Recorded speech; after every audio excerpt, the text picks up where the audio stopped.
Hey Bernie, Tim Hendren, your mayor here. Today is Wednesday, June 9th. Just going to give you an update from our city council meeting last night, as usual. So yet another edition of the Mayor's Minute. We had several things that we went over last night that frankly won't interest most of you, but there was one topic that was pretty important that we covered. Jeff Carroll, who's one of our many talented staff, city engineer for the city of Boerne, had a very lengthy discussion last night about stormwater management. Now we've had a heavy rainfall in May, almost 15 inches, and a lot of challenges that come when we get that kind of rain that quickly, right, related to stormwater drainage, stormwater management. Jeff really went through an interesting history of what's going on in our area related to stormwater management, all the way to even before Boerne Lake existed. I think if you get a chance to watch it, I would encourage you just to get some of the historical perspective of things. For example, Boerne Lake. Today we look at that as a recreation area and a source of drinking water. That's not why it was built. It was built to manage some stormwater challenges and to prevent floods from coming through the city of Boerne. There are 4 different flood management projects that have gone on like that. I think it's interesting to know that almost 40,000 acres of northern Kendall County all drain into Boerne, all to River Road. That's why stormwater management is really, really important. I think another thing that I walked away from last night's discussion with is things that we did 50 years ago didn't contemplate today, obviously. And the ordinances and the rules that were used for construction back then have created some of the problems that we're having to deal with today. And we have several stormwater management challenges in our community, and we're going to try to solve those problems, but it takes time and it takes a little bit of money. So one of the things that was important that we got reminded of last night, the stormwater utility fee does create some funding sources to deal with some of the problems that have been built up over the last 50 years, frankly.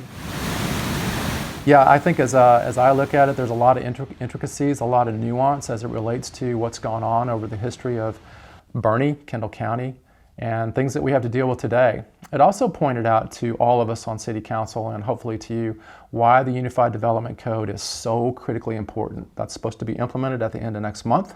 A lot of the updates that we have put in there over the past year and a half deal with some of the problems that we've learned from the past, specifically around stormwater management.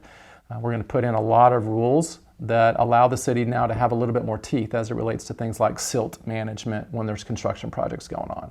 For example, Shoreline Park has had some challenges with the rain this past month. We know that. The city doesn't have any authority. That's all been relegated to the state. But with our UDC, we're going to have some ability now to manage some of this stuff. I think it's really, really important, I think, for all of us to get educated on how we got to where we are and why we have some problems that have to be addressed. After Jeff spoke last night, we had a quick legislative update from our city attorney, Barbara Quirk. This last Texas legislative session wasn't as bad as the one 2 years ago as it relates to stripping city of their authority or their ability to manage. But there were some things that did change in this last legislative session that continue to take more and more of the city's ability to manage its area inside of its city limits and ETJ, and they put them at the state level or they put them at the county level. It creates a really challenging environment, and I know a lot of you out there say, why didn't the city do something about fill in the blank? We operate within the law has changed, and then we have to figure out how can we manage now. Anyway, lots of changes have come. According to Barbara Quirk, probably close to 1,500 bills were passed in the legislative session. We're all trying to digest them and figure out what they mean to us, and then how do we respond. Last thing in City Council last night, did some appointments to our various boards and commissions. That's an annual privilege that I get to do, and pick people who want to volunteer their time on our various boards and commissions. Some of you may not even understand all the boards and commissions that we have. And so starting this summer, we're going to have some cool video updates that kind of give you a little bit of insight into who's on those boards and commissions and what they do. Last thing I'll say is last night, for the first time in a very long time, we had the Abendkonzert in Town Square.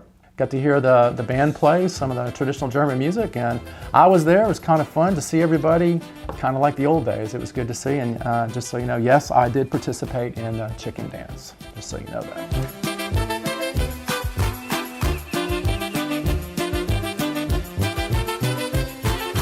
that. Anyway, that's all for now, Bernie. Hope you have a great week. I'll talk to you soon.